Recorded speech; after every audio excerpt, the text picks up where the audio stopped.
The rhythm of two pairs of feet hitting the pavement in perfect unison is a specific kind of intimacy. It's a language of breath and cadence, stripped of the pretense we wear in the daylight. At 5:30 in the morning, there are no lies, just biology. Elena tells everyone she runs with me because I'm a human metronome, that she just needs the pacing to qualify for Boston. But I know the difference between a training partner and whatever this is. The air between us is heavier than the harbor humidity, charged with something that has nothing to do with splits. She thinks she's hiding behind the miles, but when our arms brush against each other in the dark, I can hear the sudden, sharp spike in her heart rate. She isn't running for time, she's running from the truth. I am a creature of structure. In my life as an architect, I deal in load-bearing walls, clean lines, and the reassuring certainty that if you calculate the stress correctly, the building will stand. I bring that same discipline to the Boston harbor front every morning while the city is still gray and waking up. There's a specific comfort in the smell of salt water mixing with damp asphalt, the way the fog rolls off the water and softens the hard edges of the skyline. I know my body the way I know my blueprints: efficiency over flash, endurance over speed. I run because it clears the noise. It's the 1 hour of the day where everything makes sense. Then Elena joined the group. She arrived with the energy of a storm front, all jagged edges and expensive compression gear. She's a high-powered corporate litigator, the kind who bills in 6-minute increments and probably sleeps with her phone in her hand. You could see the tension in her shoulders from 100 yards away. She didn't run, she attacked the pavement. Her stride was aggressive, uneven, fueled by some internal combustion engine that seemed on the verge of overheating. She was fast, undeniably, but she had no rhythm. She would sprint the first 2 miles at a pace that made your lungs burn, then crash and burn by mile 4, furious at her own physiology. The first few weeks, I just watched her from the back of the pack. She was chaos in motion, a disruption to my carefully calibrated mornings. She was loud, too, not vocally, but physically. Her presence took up space. She radiated a frantic, nervous energy that made the air around her feel static, charged. The inciting incident happened on a Tuesday, during a tempo workout that was supposed to be controlled, but had turned into a messy race. Elena had gone out too hard, again, and was fading fast, her form falling apart. Coach Mike blew his whistle, cutting through the heavy morning air. He walked over to where we were catching our breath, looking between the two of us with a calculating squint. "Elena, you're all over the place," he said, blunt as always. "You've got the engine of a Ferrari and the steering of a shopping cart. You're wasting energy." He pointed a stopwatch at me. "Maya runs splits that don't vary by more than 2 seconds. She's your new anchor. Stick to her shoulder. Do not pass her. Do not let her drop you. If she slows down, you slow down. If she speeds up, you pray you can hang on." Elena looked at me then, really looked at me, with a mix of defiance and exhaustion. She was sweating through her shirt, her chest heaving, hair escaping her ponytail in wild strands. "I don't need a babysitter," she said, though the breathlessness took the bite out of it. "You need discipline," Mike said, walking away. "Go." That first run together was a battle of wills. I set the pace, a steady, punishing 7-minute mile, and I could feel her fighting it. She wanted to surge, to push, to win the workout. Every time she crept up on my shoulder, half a step ahead, I would hold my line, forcing her to check her stride. It was a silent conversation, a physical negotiation of dominance and surrender. I could hear the difference in our breathing. Mine was a rhythmic 2-count, steady and deep. Hers was sharp, shallow, a series of jagged gasps that betrayed how hard she was working to stay contained. It was intimate in a way I hadn't expected. I was controlling her body with mine, regulating her exertion. By the end of the hour, the fight had gone out of her. She settled into my rhythm, her footsteps finally syncing with mine. The chaotic energy smoothed out, channeled into forward motion. We finished the run in silence, stopping at the seawall as the sun finally broke through the fog. She bent over, hands on her knees, dripping sweat. I stood upright, checking my watch. "You're frustratingly consistent," she managed to say, looking up at me sideways. Her face was flushed, her guard down for the first time since I'd seen her. "Structure keeps you standing," I said simply. She laughed, a breathless, surprised sound. "I usually prefer to burn the building down." "I can tell," I replied. The dynamic was set right then and there. She was the fire, the chaos, the one burning through life at a breakneck speed.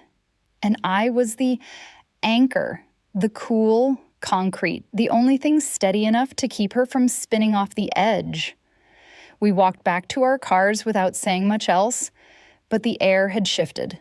The harbor felt different, the routine was broken, and something else, something much more complicated, had taken its place. It didn't stop with the group sessions. The encroachment on my solitude began quietly, almost clinically, like rising damp in a basement. Tuesdays and Thursdays were sacred territory for me, my solo days. These were the mornings I didn't have to modulate my stride for anyone else, where I could listen to the city wake up without the chatter of the pack. I needed that silence. It was structural to my sanity. But 2 weeks after Coach Mike paired us up, I pulled into the dark lot at the marina and saw the aggressive silhouette of a silver Audi parked next to my beat-up Jeep. Elena was already out of the car, stretching against the bumper, the red light of her tail lamps reflecting off the slick pavement. She looked impatient, checking her watch, tapping a pristine running shoe against the asphalt. "The group is too slow," she said, before I even got out of the car. No hello, no pleasantries. She was adjusting her ponytail, pulling it tight enough to snap. "And they talk too much. I can't listen to another story about Greg's divorce while I'm trying to hit lactate threshold. I need the work, Maya." I stood there, keys in hand, feeling the intrusion. "These are my quiet days, Elena." She stopped fidgeting and looked at me. For a second, the corporate armor slipped, and I saw something frantic behind her eyes, a need that had nowhere else to go. Then, the mask slammed back down. "I just need your pacing, Maya. That's it. Don't read into it. You're the only one who runs the splits I need to qualify. Just let me draft off you." Just the pacing. It was a brilliant defense. It turned me into a tool, a Garmin watch with a pulse. It made our proximity utilitarian, draining it of any potential emotional weight. Or so she thought. We started running, and the dynamic shifted immediately. Running shoulder to shoulder with someone for an hour is an intimate act. There is no personal space. You are breathing the same air, occupying the same rhythm. I could feel the heat radiating off her arm, inches from mine. On the narrow paths along the Charles River, our elbows would brush. A quick electric friction that she pretended not to notice. But I saw the way her hand flinched, fingers splaying out before curling back into a fist. We talked, eventually. The quiet was too dense to navigate without words. But the conversations were careful, guarded things. She talked about her work as a litigator, describing cases with a detached surgical precision. She spoke of strategy and leverage, treating human conflict like a logic puzzle. It was a stark contrast to my world. "You're very contained," I told her one morning, mile 6, the sun just cresting over the water. "It's called self-control," she shot back, breathless but sharp. "It's how you win." "It sounds exhausting," I said. "I grew up in a house where if you didn't shout, you didn't eat. My family is Brazilian. We don't do contained. We do loud. We do messy. We do everything at maximum volume. If you feel something, you say it, or you throw something. Elena laughed, a genuine sound that surprised us both. My parents are old New England money. If you feel something, you repress it until you develop a twitch or a drinking problem. Silence is the preferred language. That explains the running, I said. You're trying to outrun the quiet. She didn't answer, but she picked up the pace, forcing me to speed up to catch her. That was the thing about Elena. Her body told the truth. Her mouth wouldn't. I started noticing the mirroring, a biological signal of rapport. When I adjusted my stride rate, she matched it instantly. When I exhaled to reset my heart rate, she did the exact same. She was seeking a baseline to ground her jagged edges, calibrating her system to mine until we moved as a single unit through the fog. The silence between us stopped feeling empty and started feeling pregnant with the things she refused to say. We were running towards something she hadn't planned for. Sunday mornings changed the geography of us. We left the flat, predictable loops of the Charles River and drove out to the trails, the Blue Hills or the Fells, places where the city noise died out and was replaced by the crushing silence of pine and granite. 15 miles is a different animal than a morning 10K. You can fake it for 6 miles. You can hold on to your persona for 10. But somewhere around mile 12, the biological imperative takes over. Your brain stops allocating glucose to the part of you that keeps secrets. You become feral, reduced to breath and forward motion. That's when the real conversations happened. The trails were narrow, single-track dirt paths that forced a different kind of awareness. Roots, rocks, mud. We couldn't run side by side, so we traded leads. Watching her from behind, I saw the mechanics of her effort, the way her calves seized on the inclines, the sweat soaking the back of her shirt in a dark Rorschach test of exertion. There were no distractions here. No sirens, no pedestrians, no skyline to anchor us, just the rhythmic crunch of gravel under our soles and the sound of wind moving through the canopy. It was mile 14 on a humid August morning when the straight barrier finally slammed down between us. We were climbing a brutal hill, our breathing ragged, the air thick with the smell of damp earth and decaying leaves. "I have a tasting at 2. Elena gasped out, not looking back. Cake. For the wedding. It was the first time she'd said the word out loud. Wedding. I knew she was engaged. I'd seen the ring she left in the center console of her Audi, a diamond big enough to have its own gravity, but she never wore it running, and she never talked about him.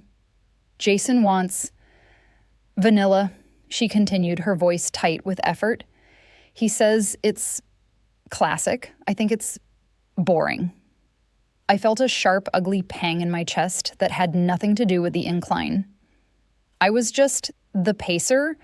I was the training tool, the human equivalent of a foam roller, useful, necessary for maintenance, but not part of the real life. "So get chocolate," I said, keeping my voice flat. "It's your wedding." "It's not about the cake," she snapped. She stopped running, just stopped right in the middle of the trail. I almost ran into her back. We were deep in the woods, the canopy filtering the light into a bruised green. It was dead silent save for the cicadas and our own heaving lungs. She turned around, hands on her hips, chest rising and falling rapidly. She looked wrecked. Mascara smudged, face streaked with dirt where she'd wiped it, legs trembling. "He doesn't get it," she said, and the anger in her voice was startling. "He asks why I do this, why I wake up at 4 a.m., why I come home limping. He says, 'Elena, you don't have to prove anything.' He thinks comfort is the goal. He thinks the point of life is to be comfortable." She grabbed her water bottle, taking a long pull, water spilling down her chin and tracking through the dust on her neck. She wiped it away with the back of her hand, but her eyes were locked on mine. "You get it," she said softly. The anger evaporated, replaced by something much more dangerous. "You know why we do this." She stepped closer. The trail was narrow. There was nowhere to go. I could smell the salt on her skin, the sharp tang of adrenaline. She looked at me, her gaze dropping from my eyes to my mouth, lingering there for a second that stretched out like an eternity. It wasn't a friendly look. It was hungry.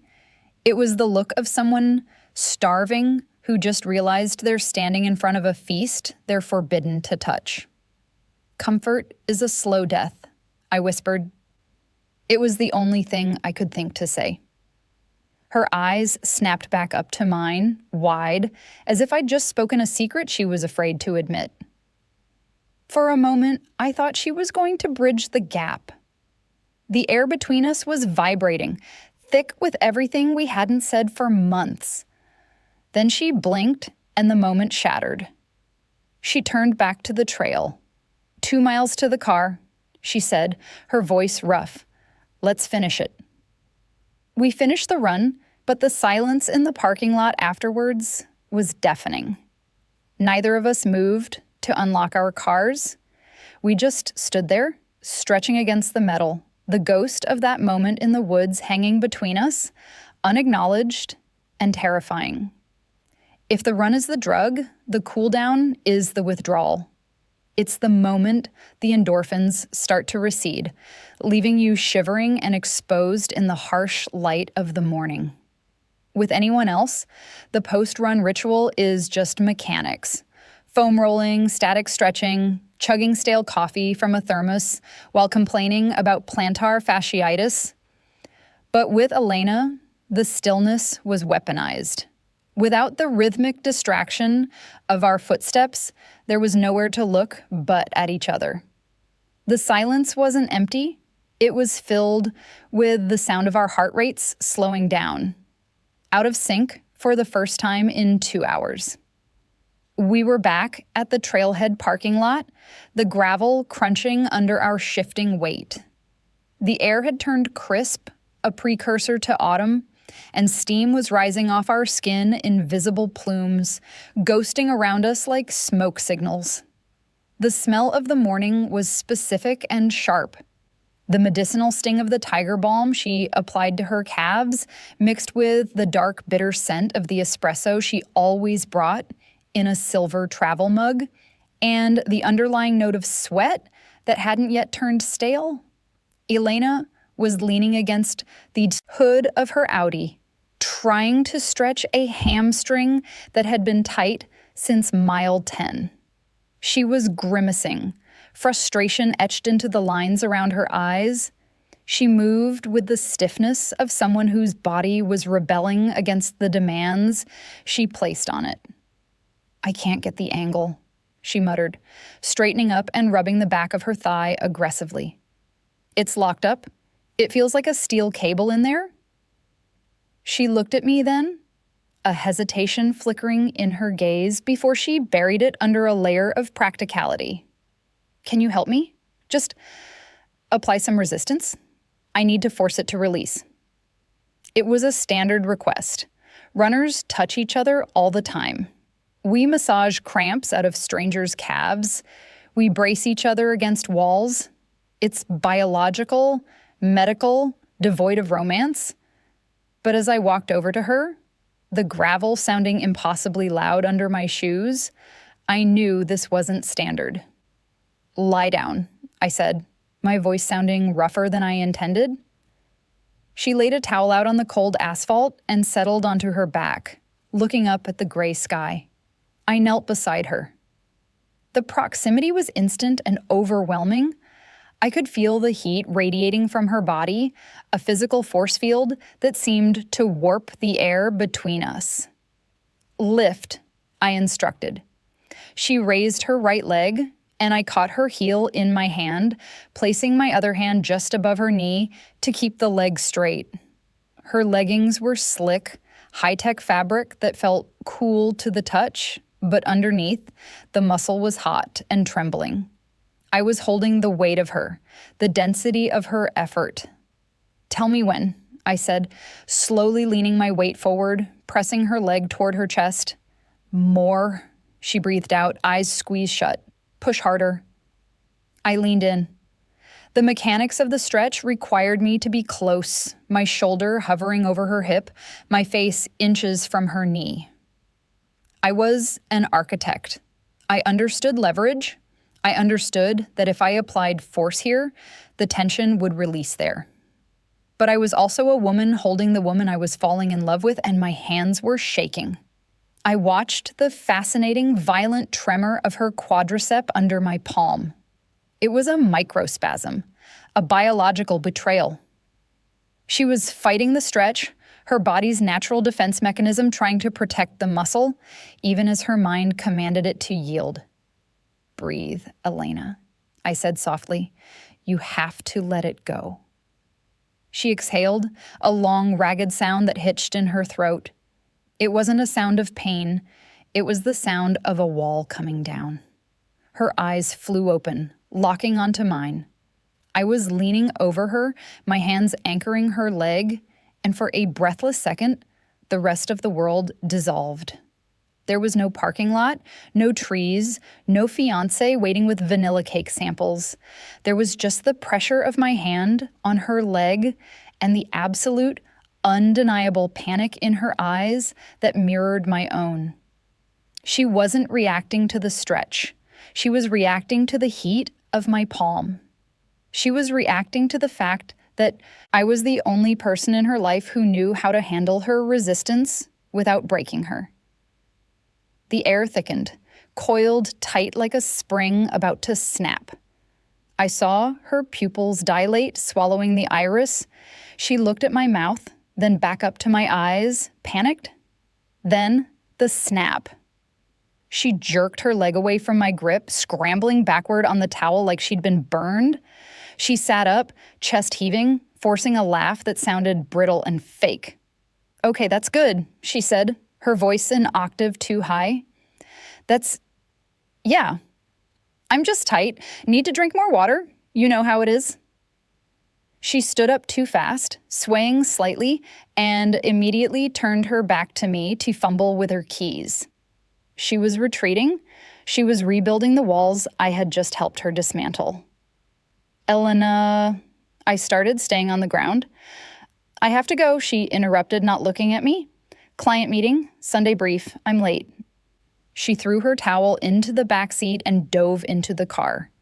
The engine roared to life, an aggressive growl that filled the quiet morning. She didn't wave. She didn't look in the rearview mirror. She just peeled out of the lot, tires spinning on the loose gravel, kicking up a cloud of dust that settled over me, leaving me kneeling on the cold asphalt, hands still burning from the memory of her skin. The weather turned with the kind of violence that makes you respect the atmosphere. It was a Wednesday tempo run, usually a disciplined 6-mile effort along the river, but the sky bruised purple and black before we hit mile 3. The air pressure dropped so fast my ears popped. Then the bottom fell out. It wasn't just rain, it was a deluge. A curtain of water so dense it blurred the skyline into a gray smear. We were sprinting not for splits, but for cover, our shoes squelching heavy with water, seeking the brutalist shelter of the concrete overpass near the boathouse. We skid into the dry patch under the bridge, sliding on the wet pavement, gasping for air.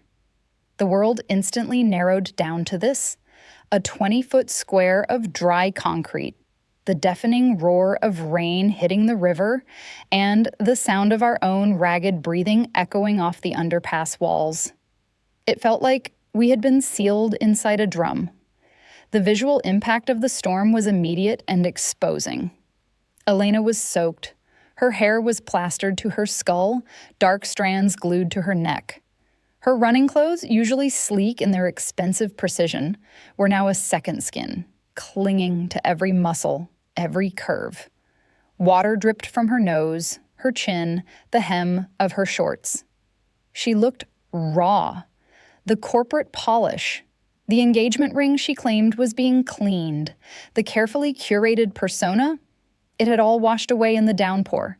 She wiped her eyes, shivering slightly as the adrenaline of the sprint faded into the damp chill. "Well," she said, her voice sounding small against the acoustic violence of the storm. "That was dramatic." I leaned against the graffiti-covered pillar, wringing out the hem of my shirt. It's a New England summer. The sky has mood swings. We stood there for a long time, watching the rain hammer the asphalt just inches from our feet. The silence between us was different here. It wasn't the heavy, loaded silence of the Sunday long run. It was intimate, enclosed. We were hiding together. "Maya," she said. She didn't look at me. She was watching the river churn. "Your last relationship, the one you mentioned, the artist, why did it end?" The question cut through the noise of the storm like a signal flare. We didn't talk about this. We talked about cadence, about carbohydrate loading, about the humidity index. We didn't talk about the women I had loved. "She wanted a muse," I said, keeping my eyes on the water. "I wanted a partner. I got tired of being looked at and never being seen." Elena turned her head then. The water on her eyelashes caught the gray light. "Is that what it feels like? To be seen?" "When it's right," I answered. "It feels like you don't have to explain your own geometry. The other person just knows where the foundation is." She stepped closer. The wind had shifted, blowing the rain at an angle, encroaching on our dry square. She moved to avoid the spray, but she overcorrected. She stepped into my personal space, close enough that I could smell the ozone of the rain and the warm, salt scent of her skin. She didn't step back. The air thickened, coiling tight. I looked down at her. She was shivering, but I knew it wasn't just the cold. Her chest was rising and falling in a rhythm that didn't match her recovery. She was looking at my throat, then my jaw, her gaze tactile, tracing the line of me. "I have the perfect life," she whispered. It sounded like a confession to a priest. "I have the partner everyone wants. I have the career. I have the wedding planner on speed dial." She looked up, her eyes wide and desperate and unflinching. "But I feel more alive in these wet, miserable hours with you than I do in the rest of my life combined." The confession hung there, heavier than the concrete above us. It was the truth she had been running from, finally caught. My heart hammered against my ribs, a frantic bird trapped in a cage. I wanted to reach out. I wanted to brush the wet hair from her forehead and tell her that the life she was building was a cage, not a home. "Elena," I started, my voice low. She flinched as if my voice had physically touched her. The rain suddenly let up, tapering off as quickly as it had begun, the roar fading to a drizzle. The spell broke, the world expanded again. The noise of the city returning, the safety of our isolation dissolving with the clouds.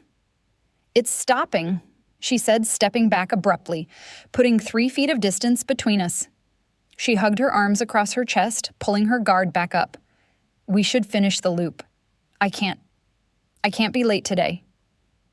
She turned and ran back out into the drizzle before I could answer, her feet splashing in the puddles, putting distance between us as fast as her legs could carry her. But we both knew the dynamic had permanently shifted. The rain had washed away the just training excuse. We weren't just running partners anymore. We were accomplices. The pullback was inevitable. Physics dictates that for every action, there is an equal and opposite reaction. And after the intimacy of the underpass, Elena recoiled with the force of a snapped cable. She didn't show up on Thursday. The parking lot felt hollow without the aggressive growl of her Audi, the silence of the morning losing its charge and returning to just being empty.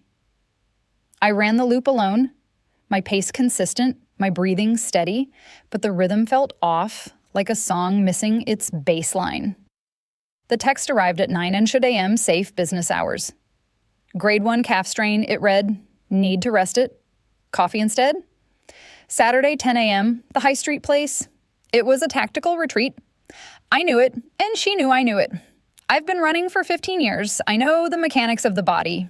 You don't sprint 4 miles at a 6-minute pace on a strained calf, and you certainly don't stand comfortably in heels afterward, which I suspected she was doing right now in some glass-walled conference room.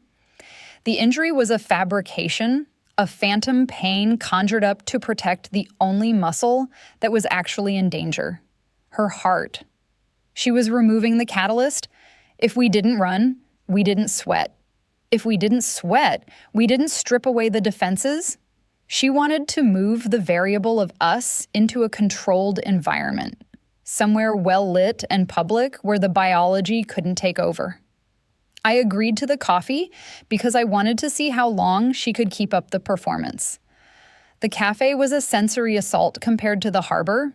It was crowded, smelling of burnt milk and expensive cologne, filled with the clatter of porcelain and the dull roar of 100 meaningless conversations. I sat in a corner booth, wearing jeans and a sweater, feeling exposed without my running gear. When Elena walked in, I almost didn't recognize her. I was used to the raw version, the messy ponytail, the salt-streaked skin, the fierce, unguarded exhaustion. This woman was the litigator. She was sheathed in a navy power suit that cost more than my car, her hair blown out into a sleek, impenetrable helmet, her face painted into a mask of professional competence. And she was wearing 3-inch stilettos. She walked toward me, weaving through the tables. There was no limp, no hesitation. Her calf was fine. "Maya," she said, her voice bright and brittle. She sat down, placing a leather portfolio on the table between us like a shield. "So good to see you with clothes on. I mean normal clothes." She flustered, flagging down a waiter immediately. "Cappuccino, dry, skim." She was vibrating with nervous energy, but it wasn't the good kind. It was frantic. She launched into a monologue about the wedding before the waiter even left. She talked about floral arrangements with a hollow, manic enthusiasm, describing the difference between peonies and ranunculus as if her life depended on the distinction. "Jason wants the band to play strictly top 40, she said, tearing a sugar packet into tiny, precise strips. "I told him we need some jazz during the cocktail hour, otherwise it's just noise, don't you think? It needs to be elegant." I watched her hands. They were trembling slightly. "Elena," I said, cutting through her chatter about playlists. "How's the leg?" She froze. The sugar packet spilled onto the table. "Oh, it's better? Tight, but better. The heels actually help. Shortens the muscle. Keeps it from stretching." It was a lie so anatomically incorrect, it was almost insulting. "That's not how gastrocnemius mechanics work," I said quietly. She looked up, her eyes flashing. "I'm not here for a physiology lecture, Maya." "Why are we here, Elena?" The question hung over the table, heavier than the scent of espresso. The noise of the cafe seemed to drop away. She looked at me, really looked at me, and for a second, the litigator vanished. The woman from the rainstorm was back, terrified and longing. She reached across the table. I thought she was going to grab her water, but her hand kept coming. Her fingers brushed the collar of my sweater, adjusting a fold of fabric that didn't need fixing. Her knuckles grazed my collarbone, a touch that was shockingly intimate in the middle of a crowded room. It wasn't a buddy gesture. It was a claim. "You had a thread," she whispered. Her hand lingered, her thumb brushing the pulse point at the base of my throat. She could feel it. She had to feel it. My heart was hammering against her skin. She wasn't injured. She was scared of this. She was frightened by the fact that even here, in her layers of professional distance, surrounded by witnesses, she couldn't stop her body from orienting itself toward mine. "You're not hurt," I said, my voice low. "You're hiding." She snatched her hand back as if I'd bitten her. The intimacy snapped, replaced by a wall of panic. She looked at her watch, then at her phone, desperate for an exit strategy. "I can't do this," she said, standing up abruptly. Her chair scraped loud against the floor. "I have a brief due, a deposition. I forgot. I have to go." "Elena, I'll see you when I'm healed," she said, the words sounding like a final verdict. She turned and walked out, her heels clicking a sharp, retreating rhythm on the tile floor. She was running again, faster than she ever did on the pavement. The taper is a specific kind of psychological torture. In the final 2 weeks before a marathon, you cut the mileage drastically to let the muscles repair, but the body doesn't understand the logic. It has been calibrated to burn thousands of calories before breakfast. It expects the punishment. When you take that away, the stored energy turns toxic. You become restless, irritable, hyper-aware of every phantom ache. The silence in your head gets louder because you aren't running fast enough to outpace your own thoughts. For Elena, the taper was a breaking point. The phantom calf injury excuse had expired. You can't rest forever if you plan to run 26 miles, but she still wouldn't meet me on the pavement. Instead, the intimacy shifted mediums. It went digital. The texts started arriving late at night, breaching the professional boundaries she tried so hard to maintain during the day. They were never about running. At 11:42 p.m. on a Tuesday, my phone lit up. "I can't sleep. The city is too loud even with the windows closed." 10 minutes later, a link to a song, something slow, melancholic, heavy on cello and regret. It wasn't the upbeat pop she pretended to like for her wedding playlist. It was a mood. It was a signal. One night, she sent a photo of the moon hanging over the harbor, taken from her balcony. No caption, just the graininess of the night sky and the solitary light. It was a safe way to touch me without consequences. She could be vulnerable from behind a screen, sending these digital flares into the dark, knowing I was awake to catch them. Then, 3 days before the race, the digital wall crumbled. I was in my kitchen, reviewing blueprints for a renovation in the South End, when the buzzer rang. It was late, past 9. When I opened the door, Elena was standing in the hallway. She wasn't wearing her corporate armor, and she wasn't in running gear. She was wearing jeans and an oversized sweater that looked like she'd pulled it out of a donation pile. Soft, worn, defenseless. She looked like she hadn't slept in a week. "I need to talk about race strategy," she said. Her voice was tight, vibrating with that taper madness energy. "I'm panicking about the fueling plan for mile 20? It was a lie, obviously. You don't drive across the city at night to discuss energy gels. But I stepped back and let her in. My apartment is like my architecture. Minimalist, functional, honest. There are no hiding spots." Elena walked in and immediately started pacing. She moved like a caged animal, picking up a pen from my drafting table, putting it down, touching the spine of a book without reading the title. She was displacing air, her anxiety radiating off her in waves. "I feel like I'm going to explode," she said, turning to face me. She was leaning against my kitchen island, gripping the edge of the counter until her knuckles turned white. "Is this normal?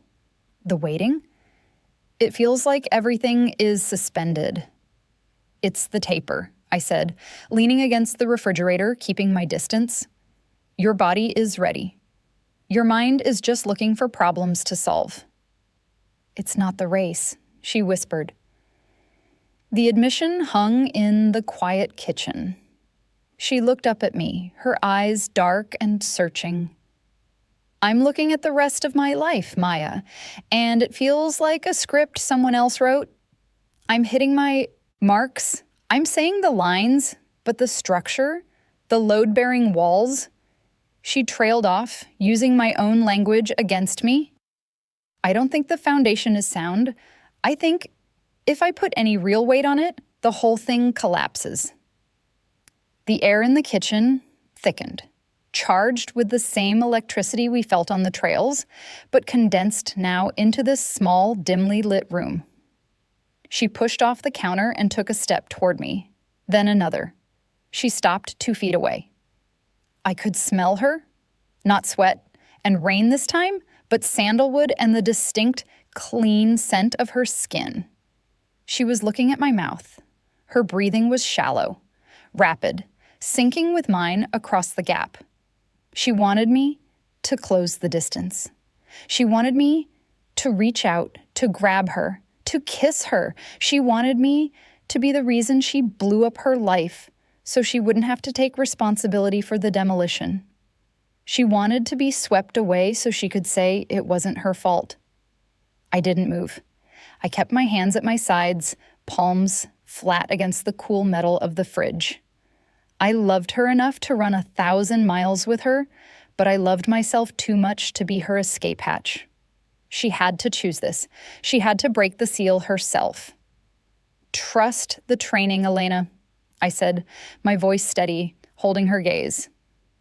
You know what you have to do. The double meaning landed hard. She flinched, realizing I wasn't going to make it easy for her. I wasn't going to be the mistake she made.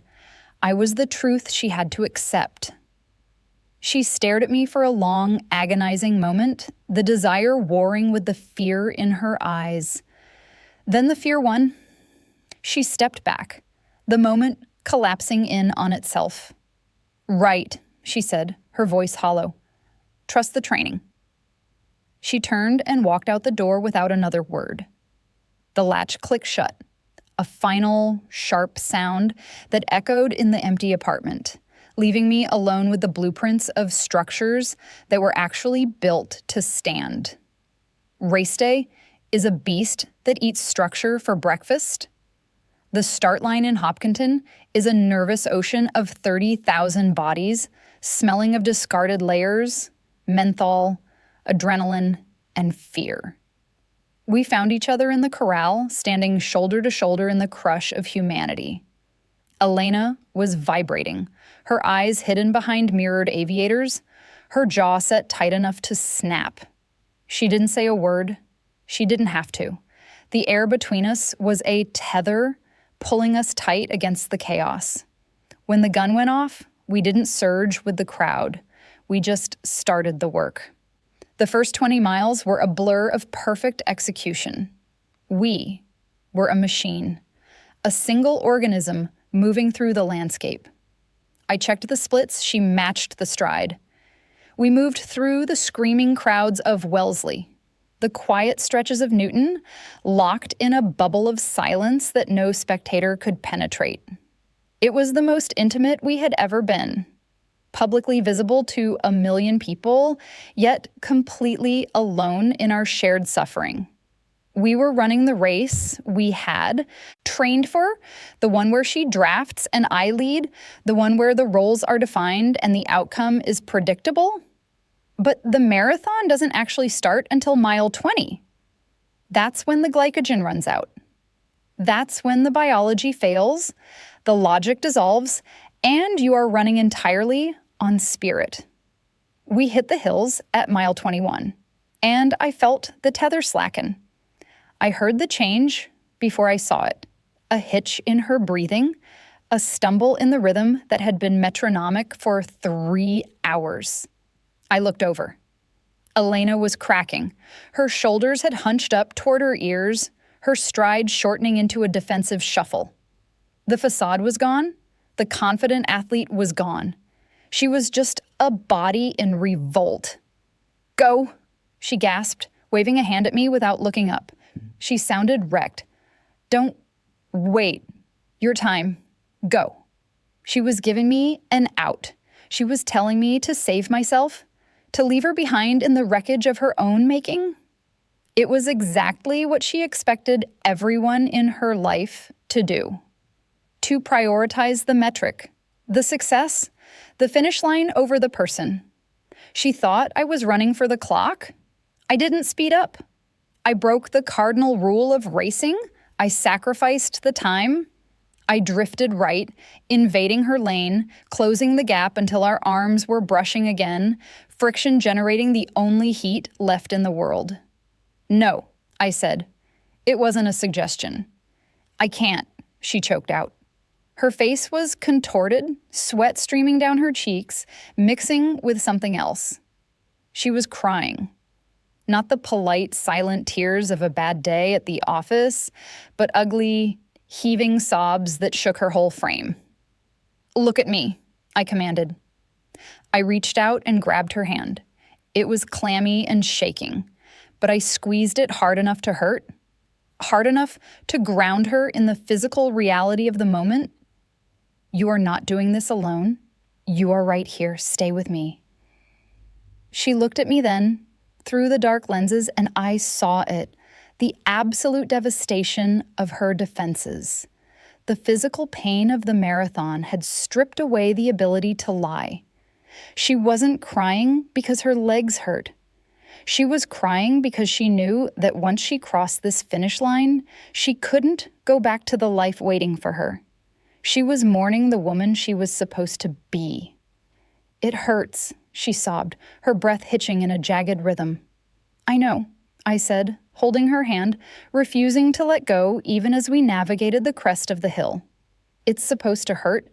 That's how you know it's real. Keep moving. We ran the last 4 miles like that, an inseparable, jagged unit. I pulled her through the pain cave. I became the external battery for her will. We turned onto Boylston Street, the canyon of noise deafening, the finish line visible in the distance like a judgment. She didn't sprint. She didn't pose. She just held on to me. We crossed the timing mat at the exact same second, hand in hand, and the moment the forward momentum ceased, she collapsed, not onto the ground, but into me. She fell against my chest, her weight heavy and dead, burying her face in my neck, shaking with the aftershocks of a survival instinct that had finally, mercifully, run its course. The world after the finish line is a sensory hallucination. The roar of Boylston Street faded into a dull, throbbing hum behind us, replaced by the chaotic intimacy of the recovery chute.